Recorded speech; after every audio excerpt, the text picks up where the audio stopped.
rise above, extinguish fear, rise above, extinguish fear. Services near Winchester. And we had a chat in the car. That's right. Like you do in these times. About a few different topics. I think covering occult influences in the music industry, which is your sort of specialty that you've wrote a number of books on.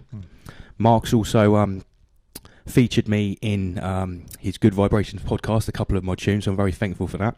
Now, I've got him along today because he's actually been in on my home turf speaking at a protest in Bournemouth today. So, and unfortunately, I couldn't be there for reasons that we all know, and I can't talk about that, unfortunately. So, Mark, how did it go? How was the response in Bournemouth when you were, I think it was down by the seafront, you started talking? Well, we had to keep this one on the move. It wasn't one of those that you could hold in a square or any kind of organised place, because it would just give the police easy pickings to turn up and hem everyone in. So the decision was made to keep it on the move, and we walked through the gardens area. I don't know what you refer to those as. Bournemouth Gardens? Okay, that's where it was.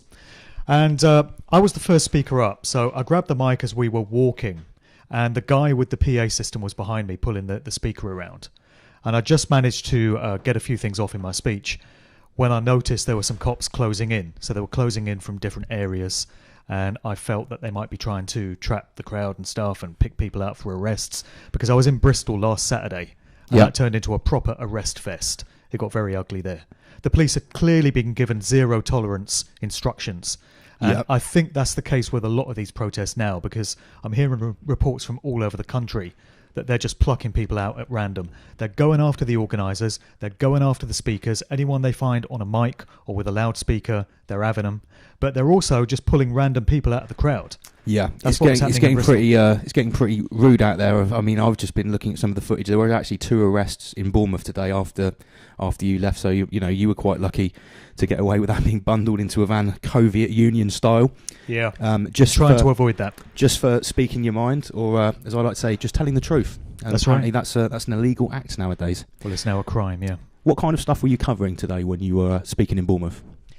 I was talking about how the vast, overwhelming majority of people that watch the BBC and read the Daily Mail and get all their information from the mainstream media and government spokespeople will still be under the illusion that this is all about a pandemic, a virus, and the government is keeping us safe because they care so much about us. They're just lovely, warm people like that, you know? And I was saying that that's what people think is going on, but what is actually going on is the imposition of full-scale communism based on the Chinese model that's been perfected in that country. Yep. We are getting a communist dictatorship. Well, we've got it. It's here. Yep. And I also made the point that as well as representing communism, what's being done to us represents Satanism on a massive scale as well. We are all unwitting participants in a mass satanic ritual. I totally agree. And this is now we're dancing around the realms of the areas that turn off some people. But the fact is that there is a deeper meaning to this game, and I've spoke about this in my episode called Satanism or Satanism and the Dark Occult. And it's really interesting what Mark's touched on there. You're talking about a satanic ritual.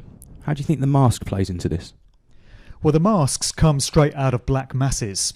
So if you look at photographs, or maybe there's some video footage available online of satanic black masses, the participants mask up. We've also got Stanley Kubrick's Eyes Wide Shut as a good example of what goes on at so-called elite parties and these social gatherings, which are also satanic rituals. But in many photographs, there's actually a rock group called Coven that had an album out in the late 1960s from the psychedelic era. And if I remember correctly, it was called Witchcraft Destroys Minds and Reaps Souls. Wow. One to play for the kids. And on the cover of that, they're all standing around with masks on, participating in this black mass, and they're all standing 6 feet apart. Does that sound familiar? It certainly does. And funnily enough, 2 meters is actually 6.6 feet. What else could it be? What else could it be? So they've got us all doing this, well, those of us that comply anyway. And people have no idea that we're being mocked in satanic ritual fashion through doing this. So communism, Satanism is kind of the de facto religion or idealism of communism. Yep. It's godless, it's anti-God, anti-life, and so it ties into the fact that we've got this communist agenda coming in. Yeah, it's often said that Karl Marx was basically a Satanist. Yeah. I'd just like to show you a meme, seeing that it was this is our new resident meme artist for Rise Above. He actually won the competition. The competition was a Greta Reset, i.e. the Great Reset, but we've managed to combine Greta Thunberg here with Klaus Schwab, and as you can see, everyone on the stream saw this on Friday. We've got the hammer and sickle there, and I think it's very fitting. We keep coming back to this idea of this technocratic communism. That's right. That we seem to be racing towards at 100 miles an hour. Is that the vision that you've got of where they want to take us? Well, it is. I included in one of my weekly videos a few weeks ago an interview that was done with a whistleblower from the Chinese Communist Party. Oh, wow. And this guy, he was speaking in Chinese, but it had English subtitles. And this American researcher had done a video on it. So I embedded that into one of mine. And he's basically spilling the beans on how they perfected the communist society in China. Yeah. Based around facial recognition systems, Yeah. based around a smart grid powered by 5G, these human settlement zones, so-called, in smart cities, Yeah. where everything is electronically controlled by AI algorithms and bots, and surveillance is 24/7. You're tracked and traced wherever you go. A huge wealth of data is stored on a system about you that can be called up by any interested party at will. And that is what is being rolled out here in the UK and in so many other countries around the world. Yeah. So when you listen to what the guy is saying, you can suddenly recognise where our society is going. And this has been the long-term plan for us all under the guise of a virus and keeping us safe from it. Yeah, and I would actually say it's also being rolled in under the guise of climate change, carbon credits. This is where the whole idea for this Greta Reset came from. They seem to be rolling in the virus and UN Agenda 2030 and all of it into one. It's quite interesting. You say about the Chinese Communist Party, and anyone that's seen some of my speeches that are the more inflammatory ones that have got me in a little bit of trouble, I've drawn a lot of comparisons between the Chinese social credit score, track and trace, Serco, the military industrial complex that seems to be sitting right behind this corona industrial complex, right behind our tracing, our track and trace system. When I was at the protest in London on October the 24th, I came across a Chinese dissident who's actually there making his own little protest with things on the ground, and he was speaking up for the Falun Gong. Are you familiar with what's happening to the Falun Gong, a persecuted religious sect in China? Are they the ones that campaign in London outside the Chinese embassy there? They've been sat there for years and years and years on vigil. Yeah, basically they practice a religion called Falun Gong, which basically it goes across Taoism, Buddhism, Zen. It's sort of like a hybrid of all of the proper ancient Eastern religions, and they practice it like Jedis. So these people are all vegans. They do Tai Chi every day. They're super healthy. They all live to like 95. Obviously, they're persecuted very heavily by the CCP. But not only that, I'm sure you've done some research into the organ harvesting industry within China. Guess who are the number one best donors for organs out of all of the Chinese different ethnicities or groups? It's going to be the Falun Gong, because they're so healthy.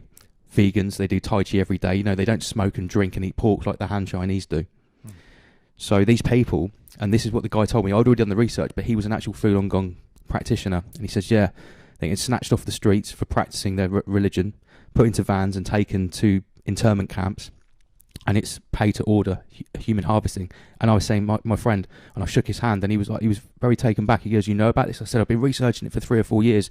And I said, I've been undercovering track and trace. He said, yes, the track and trace you're having is one step away from the Chinese credit score. And when you have the credit score, that's what they used to send people to the internment camps. Wow. Yeah, and which is exactly what I'd said that, stood on a bench in Bournemouth, and people say, well, that's a bit extreme. The track and trace will send you to a concentration camp. Well, lo and behold, this guy, he was a defector or a dissident from communist China, and he said, yeah, that's the way they do it, with the facial recognition and the apps, all linked in with the corona track and trace. Bad score, when you get below 10 or 25%, you're on your way to the re-education camps. If we allow it to happen. If we allow it to happen. If we allow things to go that far. Yeah, so you've been talking about this, making videos, making podcasts, radio shows for quite a long time now. How long has it been, Mark? Well, on this subject, it's been since March, since this whole thing kicked off. I lost my day job at the end of February, So I was a private hire driver, and I was driving people to and from airports. And when international travel started to dry up at the end of February, that was the end of my job. So I've been pretty much full-time researching all this stuff since March for the past 8.5 months. And I've been doing it somewhat reluctantly. It's not a particularly pleasurable job, wallowing around in all the doom and gloom and all the dreadful information. It does get to you after a while. And the more you expose it, the more you come to the attention of people who want to send you more information. So tell me about it. My inbox has been growing month by month to the point that I now get several hundred emails a day or Facebook messages or whatever, and it takes me the best part of the day just to wade through them. Yeah. I do try and reply to people just out of courtesy, and I do try and look at whatever they've sent me from the point of view of research. But it gets very depressing sometimes. Yeah, and you feel sort of like you have a responsibility to try and answer everyone. You know, you have a responsibility. Oh, maybe this is the next amazing piece of information that I can put out on the platform. You know, I've only just started. You know, you've apart from coronavirus, you've been doing this with your other avenues of investigation for a long time. Yeah. So what are we talking? 10 years. 10 years, yeah. 10 years now. Yeah. So you've got a couple of books written. Yeah, I've written 2 books titled Musical Truth, Volumes 1 and 2. Tell us about those. Well, that brings together everything I came to understand about the true nature of the corporate music industry machine and what it's really used for. Because it's not about entertainment. That's the cover story. It's about societal manipulation, mind control, and thought entrainment.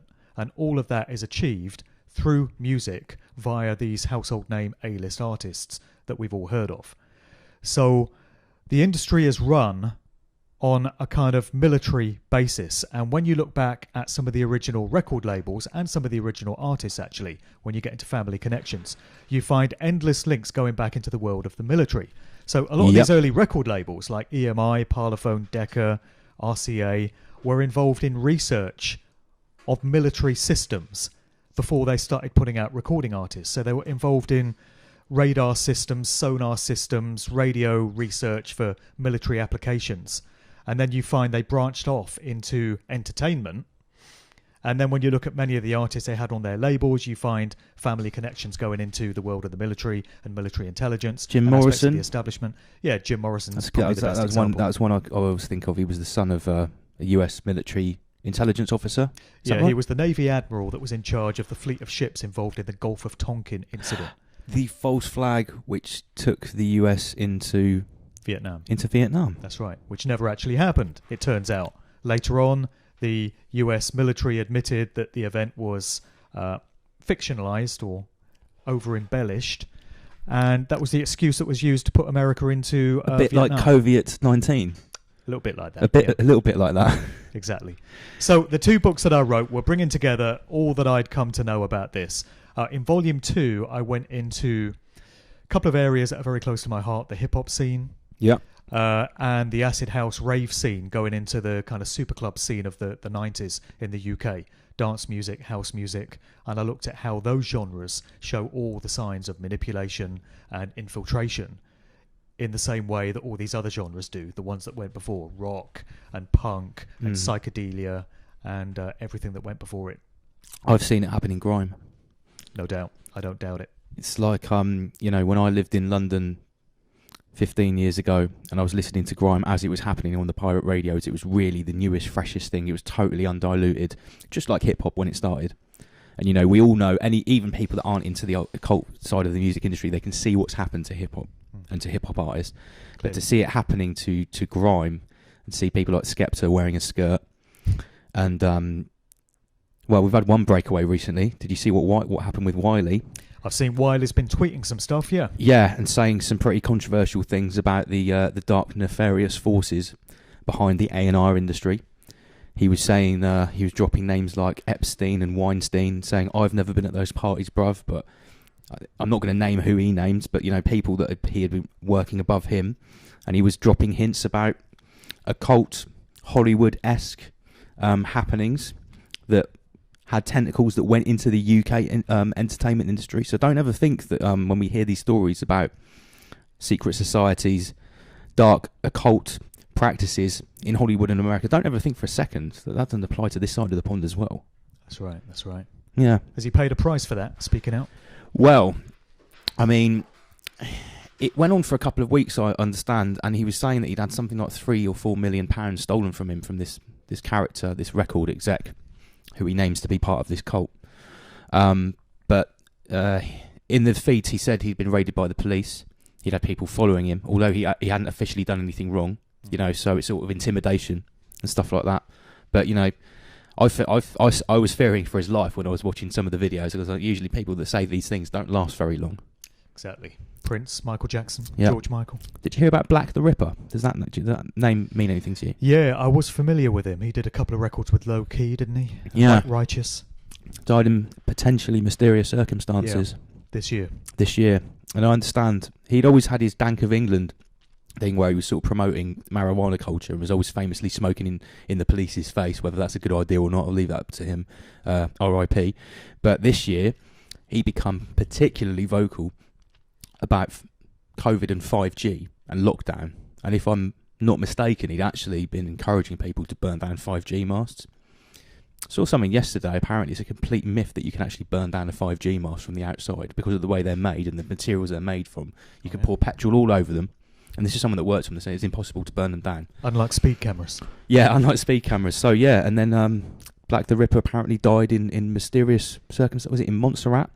And then I heard a report he'd never left the country, so it's really weird. Lots of conflicting information. And that was quite early on in the scandal. Yeah, I think we're talking about April, May, June time. Yeah, so early days. That seems like almost a lifetime ago now, doesn't it? This year, mate, has just gone on forever. It's really strange because it's gone on forever, but also it's almost seemed like time has stopped a little bit. Like everything's been frozen in sort of suspension. For me, it just feels like about 5 years, the last 8 months. I refer to the before times. Anything prior to February 2020 is like the pre-COVID BC, era. Before COVID. Yeah, we are truly living through the COVID union. So we talked about if they win or if it works. How confident are you feeling about the situation in the UK? Let's just talk about the UK at the moment. Well, I have mixed feelings about it. And in Me my too. videos over the months, I've been very open and very honest about the fact that I flounder and flip-flop from one emotional and mental state to another. I can go from deep depression and just being surrounded by a world of darkness and feeling hopeless as if there's no future for us and our families. And the very same day, I can find myself elated and hopeful and full of optimism for how things are going to pan out. And I literally veer between those states in the course of the same day. And some days I might wake up hopeful and optimistic, and by the end of the day, I've been beaten down and I'm all depressed and down in the dumps again. So where I'm at the moment is I'm leaning more towards optimism than thinking that it's going to go all the way and we're going to find ourselves in full-scale Chinese-style communism. Because I'm seeing signs of people finally getting wise to what's going on here. There are more doctors and nurses speaking out. There are more politicians that have got something to say about the way the government is handling and it's things. increasing every day, isn't it? Yeah, and there are aspects of the mainstream media, even certain newspapers, certain TV presenters who appear to be challenging the narrative. You've got a few celebrities, nowhere near enough, but you've got Van Morrison has come out, and Ian Brown of the Stone Roses. Yeah, he's been on board for about 20 years. And Noel Gallagher's had a few things to say.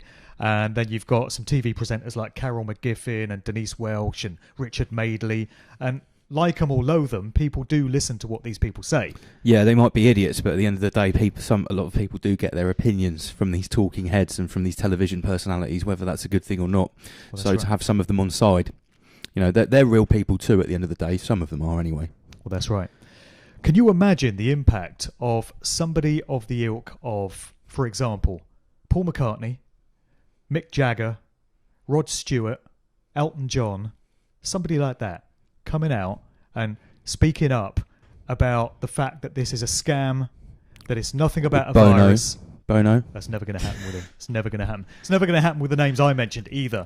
But I'm just... Yeah, we said real people, Mark. Come on. I know. I'm giving you a fictional scenario here. Just imagine if one of these people came out and got some kind of mainstream media platform and was able to get across the message that this is a scamdemic and we're all being lied to big time. I think this whole thing could be put to bed overnight. It could be like a flick, a switch that's flicked. Yeah. Because I've said this in a couple of my speeches. I feel like there is a massive silent majority of people that even if they're not admitting it in their day-to-day life and their day-to-day conversations, and their conscious mind is not registering it, their subconscious, everybody's subconscious is registering what's going on, because the subconscious records everything, unlike the conscious mind. That's right. So, whether they're registering it on a day-to-day basis or not, in their heart they know that the reality that they're seeing around them is not matching up with what they're being told.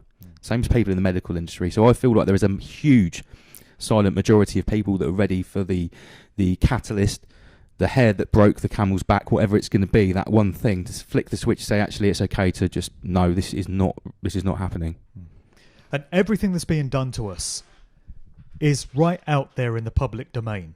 It's possible for anyone to discover this stuff. They're not making a secret of it. So the World Economic Forum's Great Reset, there's documentation available online for anyone to see, to understand what this involves. And Klaus Schwab right there is just being very open about what this is going to involve. And he said things like, in the future, people will own nothing. There'll be no private ownership. This is communism, you see. So you won't own your house, you won't own your car. But you'll be happy. And people will be happy, because they'll just come to accept that this is the best way to run a society. So you can discover that. The documentation from the United Nations, Agenda 2030, is out there in the public domain. You can find out what that involves as well. So none of it is hidden. And the more people that start to realise that we're being lied to, and the more people that go off on their own individual path of research, they're going to discover this stuff, and they're going to realise what is planned for us if we don't stop it in its tracks. So that's why I'm feeling a little hopeful right now, because the longer this thing gets dragged out, the more people are going to be engaged. I think a lot of people thought that this would be over within a few weeks or months. 2 weeks to flatten the curve, mate. Well, that's right. So people back in March, if you told people in March that by November we'd be living the way we are now, with everyone wearing the fear muzzles as they go into shops and such, and we're in a second lockdown, all the pubs and restaurants have had to close again, people would have been shocked to hear that it would have gone on that long. But they intend for it to go on much longer, clearly, at least into the spring. So a lot of people that were thinking, oh, this will be over quickly, all we've got to do is do what the government say, and that's what they say to the likes of us, isn't it? For God's sake, it's just a mask. Can't you just wear the mask? Can't you just do what you're told? It's because of people like you, Mark, that we're still here, isn't it? It's because of people like you me spreading the virus. Yeah, it's our fault. You're putting this great harm out there. But people are starting to realise that they have done everything the government's told them. We're months and months and months down the line. Everyone's wearing masks. We've been social distancing. We've had the businesses shut down. And yet we're told the figures are still going through the roof. So none of it worked, did it? Yeah, here's the greatest thing. You've just hit the nail on the head there. I saw a meme yesterday and it said, if the first lockdown works, why are we having a second lockdown? If the first lockdown didn't work, why are we having a second lockdown? Which is, that's the logic. And there are so many smoking guns, like crazy, mad smoking guns like this, that we could probably sit here and list them all night. But, in my sort of, my work, I've got to a point now of saying it's like, how long are we going to, and I have nicked this from David Icke a little bit, how long are we going to sit around and just describe the prison cell that's being built around us? Because, we can argue about whether it's pertinent or a good idea to wear a mask all day. We can argue about how they're manipulating the death figures, whether there really is a SARS-CoV-2 virus or not, because there's a lot of conflicting information about that. I don't even know if it's real or not. No, I can't work it out. As hard as I look, I find someone saying there is no isolation. Then someone sends me an article about one lab in Japan that's isolated it, but there's no proof in the article. And then you see another board that says, we've got no paperwork to see it's been isolated. I mean, that's where my avenue of investigation on that has taken me so far. It's just a tennis match, back and forth. And people will say, oh, if there's no virus, what are people dying of? Well, if we think back to last year and previous, people used to die of pneumonia. They used to die of the flu, particularly elderly people with underlying health conditions. And yet this year, we're not hearing about pneumonia figures and flu figures. All we're hearing about is COVID figures. And we know that earlier in the year, people dying of anything were being marked up as a COVID death. Yeah, the symptoms are so wide-ranging now. I mean, it's like every week you look in the newspapers and there's a new list of symptoms that could be COVID. And, it's sort of almost like every hospital accident, every pneumonia case, every heart attack, everyone that dies of any natural cause that's got at least flu symptoms, because we've got to remember you don't even need a positive test to go down as a COVID death. You can just have flu-like symptoms. It can be imagined or, an alleged COVID death. And the test is flawed anyway. And what we've got now is Australia is just starting to come out of lockdown because they're heading into their summer. Yeah. Seems to be a connection there. So they were locked down all through their winter. Winter is the time where people's access to direct sunlight and vitamin D is limited. Yeah. And so their immune systems aren't fired up the way they could be. But when the sun comes out and spring turns into summer and people go outside, they get all that sunshine and they tend to be able to ward off any illness because their immune system is boosted. So in Australia right now, they're saying the case figures have fallen. Imagine that. And people are allowed out again, allowed out of their lockdown. Whereas here in Britain and most of the rest of this part of the world, we're in winter now, and we're told, the cases are going through the roof. Could it be then that we're seeing colds and flu and all the other ailments that people always get at this time of the year and always have? It's almost like they're turning our natural yearly cycle of seasonal respiratory illness into a bioweapon to use against us. Yeah. Because, like we just said, you can look harder and harder, and it becomes even more and more difficult to try and actually find this this boogeyman virus that apparently was created in the lab in Wuhan. If you're into the surface level, because that's what I'm calling that now, because that's like the surface level past the mainstream narrative, is that that 3.5 million from Fauci, that's on paper now. That's not a conspiracy theory. The biggest conspiracy theory ever is the wet market, as far as I'm concerned. The guy eating the bat in his soup. soup. Because here's the thing, right? That wet market doesn't... Right, if you look at the paperwork, SARS-CoV-2 came from a bat in Yangon Cave, which is another province not in Hubei province, right? That wet market does not have that bat. However, the Wuhan Institute of Virology went to that cave to get that back, to bring it back, to do the special research to make the hybridized virus so they could build the new vaccine, which is all on paper. So if anyone is still thinking that this this virus, if you can even find it, came from this bat soup, but they don't even serve the bat in the wet market, it's just a fairy tale on top of a fairy tale, in my opinion. Yeah. And there's some other aspects of Satanism here as well. Go on. You mentioned how they'd weaponized the idea of people just breathing, going about their everyday business. Yeah. So we're being kind of guilt-tripped and shamed into believing that it's our fault for breathing that this virus is spreading. Yeah. And the virtue signalers, the mask zealots, are calling the likes of us granny killers. Yeah, yeah. The idea... someone said in Bournemouth the other week, you're going to make my whole family drop dead. Sounds plausible. Yeah, because I was in the street breathing air. What I was doing, because this is obviously a crime against the COVID Union, I was breathing the outside oxygen directly into my face, and I wasn't breathing it through anything. The outside world was here, and my face was here, and the oxygen was going straight in, and CO2 was coming directly out. Yeah. Apparently that was enough to kill this lady's whole family. And that's the way God, the Creator, intended. So he really fucked up there, didn't he? I mean, why didn't we have a built-in mask when we were born? Yeah, that was obviously a big... What a fuck up on the part of God. What an oversight. He should have designed us with masks welded to our faces so that we could see our viruses. Maybe that's the original sin. We were born with this dirty open mouth, this gaping hole to the outside atmosphere, and we're just constantly walking around polluting it with dirtiness. It's absolutely disgusting. It's another satanic tenet, though. It's atheistic, it's nihilistic, it's satanic. The idea that just by going about our business and breathing the most natural of human functions, so selfish, breathing air in and out, we could be killing other people. Well, not just that, like not just killing people, making their whole family drop dead. Yeah, I mean, the whole family. When has anybody ever dropped dead from COVID-19? I mean, unless you believe those pictures from Wuhan back in March. Well, they look convincing to me. They look really convincing. There's like someone walking down the street with like a duffel coat on and a mask, and suddenly they'd start spasming, and then they just fall over and drop dead. But they have the presence of mind to put their hands out to break the fall first. Yeah. They don't sort of fall like a dead body. It's it's very, very suspect. And then they've got like the Hubei province governor walking through a block of flats, and everyone's shouting out, and they've seen the subtitle. It's not real. Well, they're all locked in their flats, and this is back in March. Yeah. But then again, they only had 4,000 deaths in China, apparently. It's all opened up again out there now. Yeah, according to the COVID Health Organization, only 4,000 deaths, and out of 1.2 billion people. Why do they even need a vaccine? It's a bit of a waste of time, isn't it? If you only have 4,000 deaths out of 1.4 billion. So what do we have? We've apparently had 50,000 deaths out of 66 million. Now, a billion is 66.6 probably. Yeah, 66.666 recurring million. So let's think about it. A billion, that's 1,000 million. And they've got 1.2 thousand million people, and they only had 4,000 deaths. Definitely need a vaccine. Yeah.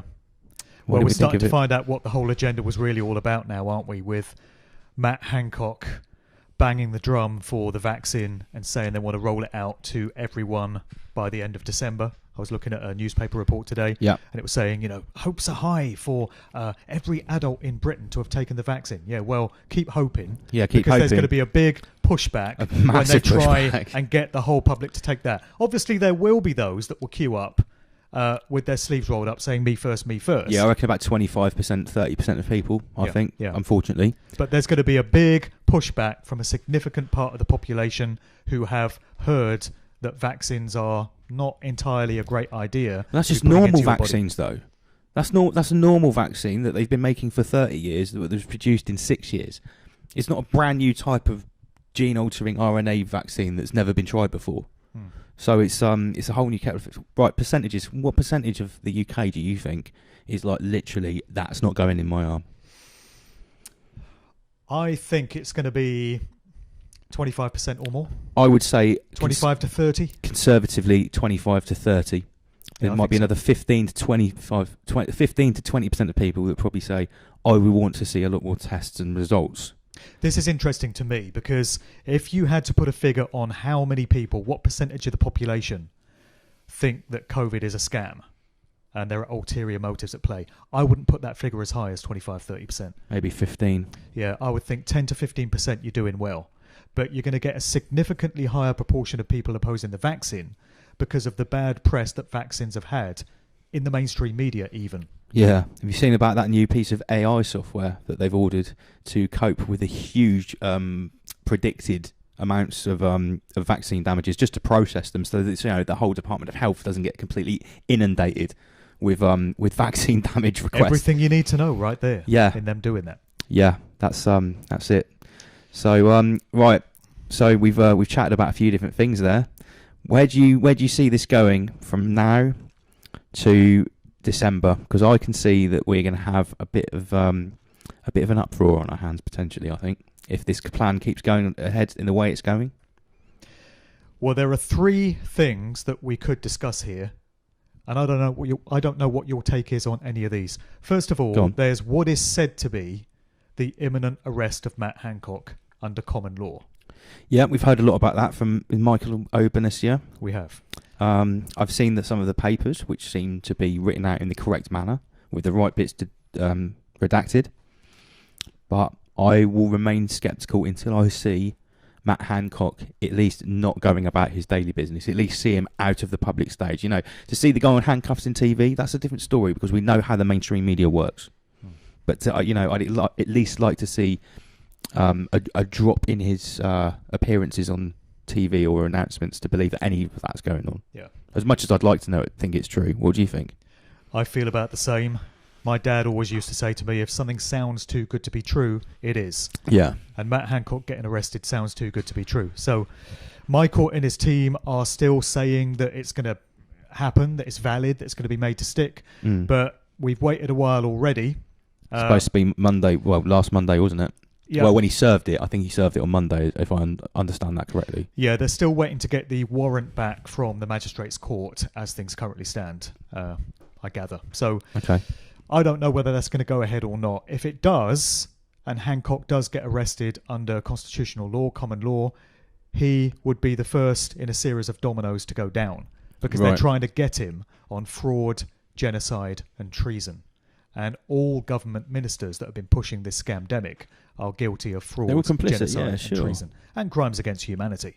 Yeah, we'll just wrap it up in a nice little blanket of crimes against humanity. That sort of covers it, really. If you look at the 29,000 people that old people that died in the nursing homes, and not many people realise that didn't just happen in this country. That happened in Sweden as well. I know that when I did my Sweden report.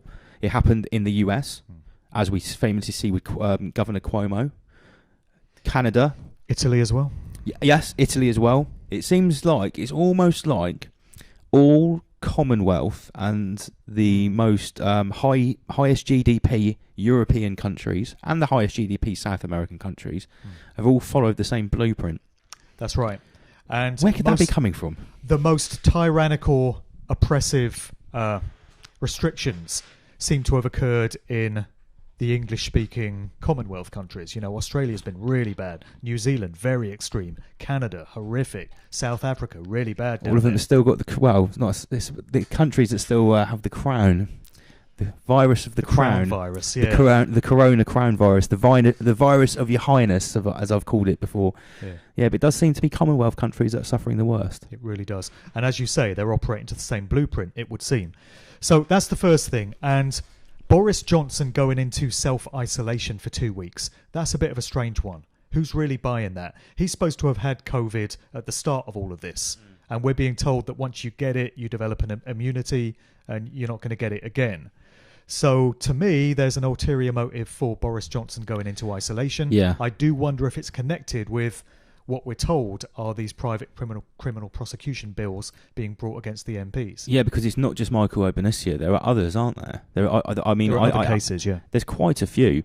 Now, I've got to compare Boris's recent brush with the COVID-19 killer virus and POTUS, Mr. Donald Trump, because everyone knows what my views on Donald Trump are, but one thing I've got to give it to him, the way when he had it, the way he sort of came up the steps and was quite obviously wheezing a little bit, but then pulled off the mask and stood there sort of like in defiance, and then within 2 days, 48 hours, the interview he did, it's like he almost wanted to get up and start dancing when he was talking about Regeneron, and it was like and I was like, well, if this is theatre, this is a great piece of theatre, and at least you've got to be, well, this is the way I look at it. At least he's putting forward a positive message: is this virus isn't as bad as everyone says it is, which is the God's honest truth. We can get past this. It's not going to ruin our lives. I'm a 74-year-old obese man, and it's not going to beat me. Now, I don't care what anyone thinks of Donald Trump, and I know what most people think. I think that as a positive message. That you're not seen from any other world leader in respect to this virus. No other world leader was ever going to say anything like that. No. No other world leader would ever call out the mainstream press as fake news. Who else do you hear talking like that? He referred to CNN as "you dumb bastards."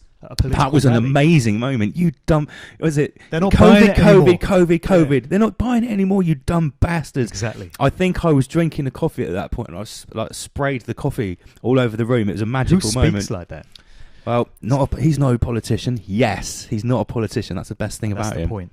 So that's the second thing.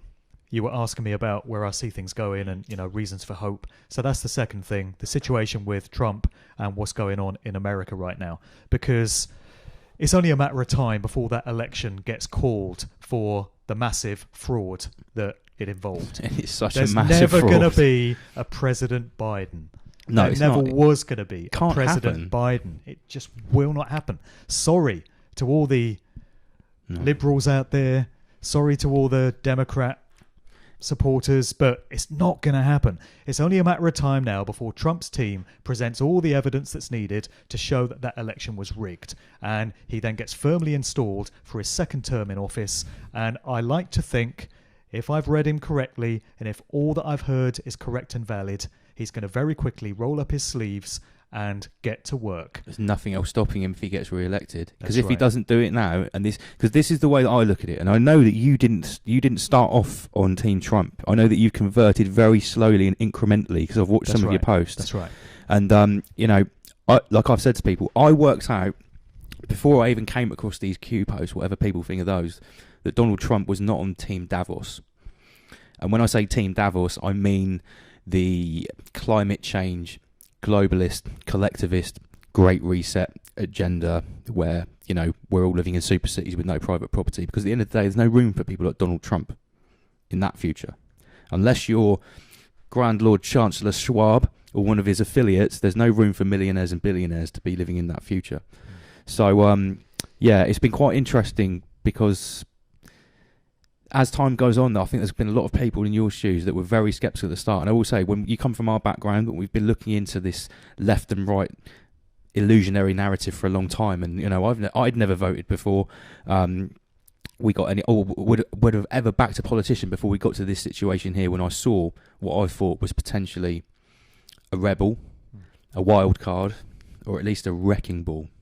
A wrecking ball to come in and really just expose, look at the state of this, look at this fake news, look at this corrupt monetary system. Because at the end of the day, that's the minimum thing he's done. He's made a lot of people face reality. And look at the way the media hates him. They absolutely savage him Unanimously. at every turn. Unanimously as well. In the UK just as much as the US. And when he first came out and called out the election as having been rigged, the British mainstream media were saying Donald Trump is making baseless claims without foundation that the election was rigged.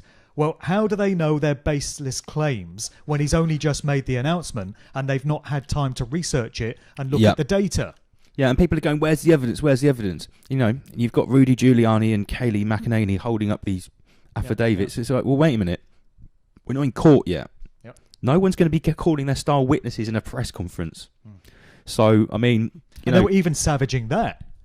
The mainstream media over here was calling Rudy Giuliani a crazy guy, and they were saying, listen to him, he sounds like a raving madman. Never mind what he's saying and whether it has foundation or not. It's just, let's point fingers at him and make out he's a madman because he's saying something to support Trump, which goes against Biden and the Democrats. Yeah, it's almost like the further this narrative goes, the more and more the mainstream media are actually digging their own grave.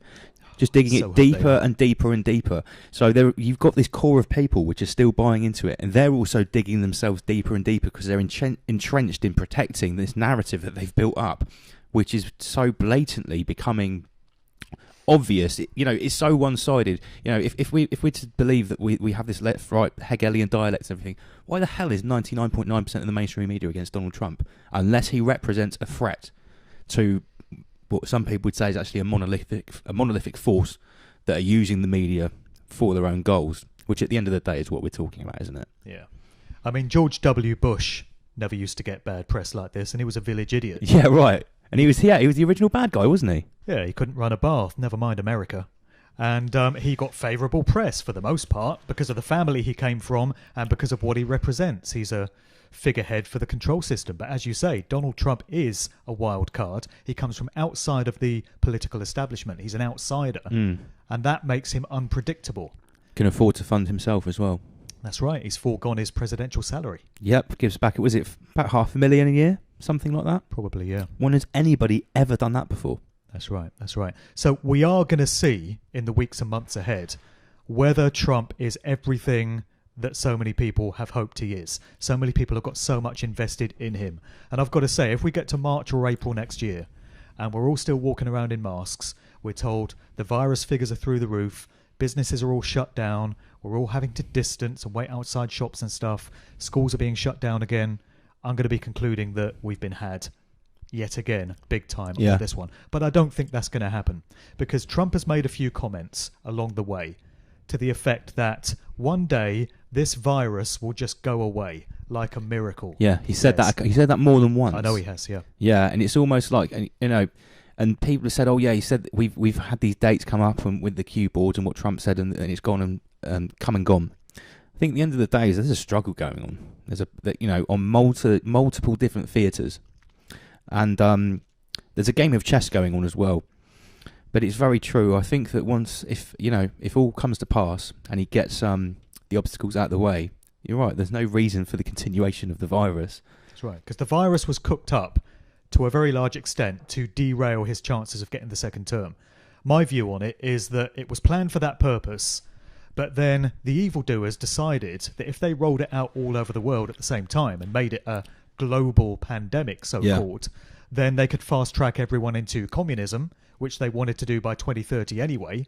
Just do it 10 years early and throw everything they've got at us. So this virus was intended for Trump and for the 2020 election, but everyone else has been embroiled in it. It ticks all the boxes. Yeah. And I think he knows this damn well. He knows it's all bullshit. He played along with it for the purposes of saying he'd got it and going into Walter Reed Medical Center. But as you said, the comments he made when he came out were to reassure people that this is not something you need to be afraid of. Therapeutics. He's only ever promotes therapeutics. He goes, yeah, and we've got a vaccine coming fast, but these therapeutics, they're the best therapeutics we've ever seen. No one's seen therapeutics like these before. And it's like, yeah, Regeneron, I feel 20 years younger. Yeah. I was like, I'll try some Regeneron on his advice. It made him, he did seem like he's 20 years younger. He's bursting with energy now. I did see they're claiming Donald Trump Jr. has tested positive for coronavirus now. Did you see that? No. That was in the headlines today. Oh, today, right, okay. So I don't know what they're playing out there. Right. If they know this whole thing is bogus. But then again, you could say that if they are doing PCR tests on people as a precaution, and they're completely bogus tests in the first place with loads of false positives that could basically pick up recombinant RNA from a common cold, maybe Trump Jr. has had a common cold in the last 18 months and it could literally just be... And the mainstream media would love to report something like that because it props up the official story of the virus and makes it appear real to people. You've obviously heard about that thing. I'm sure I saw you post about it as well, where you can go into Google and type any 3 or 4 digit number and put COVID cases or deaths. I've been showing that to a few people. And they're, no. I was like, keep on going for another 20 minutes and then come back to me, because I spent 3 or 4 hours doing it. And 20,000 hits a time for any different number. Blatantly algorithms and bots creating stories. So you've just got the widespread, wherever you are, whatever number you've got in your head, you can find a story that tells you that's how many people died of COVID on some day somewhere. So it's my feeling that when Trump gets fully installed for his second term, when all this election nonsense is sorted, and how frustrating is it we've got to go through this? How painful is it to have to wait? Because I'd been led to believe through listening to various pundits that on the 3rd of November he was going to sweep the board, it was going to be a landslide victory, and 4th of November he'd be in office ready to clean house and get down to business. That's what I thought was going to happen. And instead of that, we've got it being dragged out now for who knows how long, and it's going to get ugly. There's predictions of civil war breaking out when it's announced that Trump won the election after all. And so that delays the point at which he's able to get down to business and do what needs to be done. And I think one of his first jobs is going to be making COVID disappear. He's going to say, the figures are going way down now, folks. Maybe he'll use Regeneron or hydroxychloroquine as the justification for where this virus has gone. But I think it's going to disappear very quickly in America. And if it disappears very quickly in America, it's going to have to go away everywhere. Yeah, I totally agree. And I get this a lot. Why do you go on about America so much? Why so much about Trump? Why so much about the American election? Well, maybe people don't realise that all of us, the whole world, we are culturally, financially, economically downstream of the US, whether we like it or not. That's right. The US dollar is still the currency that backs all other currencies in the world. So what happens to their currency is very important for us, even for the British pound. Yeah. I'm with you on that, and I do think if things go down, if this mountain of scandals and gates and evidence, Watergate, Obamagate, Bill Gates, the gates of hell, election gate, this is just a piling higher and higher, and I don't see how it could possibly get swept under the carpet now. No, it can't. And you're absolutely right. What happens in America here does have repercussions for everywhere in the world, and particularly Britain, because what the Democratic Party is trying to do now in America is fast-track communism there, with Joe Biden as their flag waver for it. So the ideology of the Democratic Party has changed so much over the years, and now they're just espousing these completely communistic ideas of how society should be structured. And just imagine if the nightmare happened and Joe Biden got in as president, just imagine where America would be by the end of his first term. And what happens there would get rolled out here under the same model. Yeah. Because they're all singing from the Build back better. Build back better. Yeah. You seen that? Yeah. Yeah. As far as I know, that is the reconstruction plan post-Great Reset.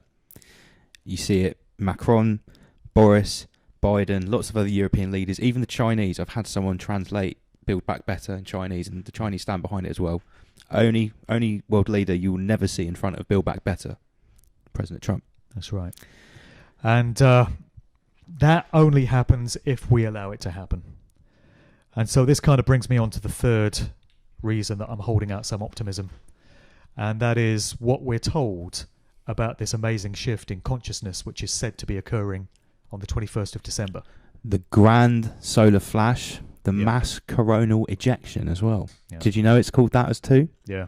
Kind of weird. Symbolism abounds. And I've also, and I don't mean to derail you here, on the 29th of September, I've seen there's an army general in the US that was talking about mass vaccination of the whole US population by guess what date? By 21st of December. Matt Hancock said pretty much the same thing. He said we want to work day and night, 7 days a week through December to get everyone vaccinated by the end of the month. And obviously that's not going to be happening on Christmas Eve and on Christmas Day, which is like the 24th and 25th. So it won't be happening on the 23rd either. So that by the 21st, because that's when it's a 3-day event. And there's lots of things to be read about this. Some people think that we're going to get a wave of ionic radiation from the sun that could be an upgrade to our DNA.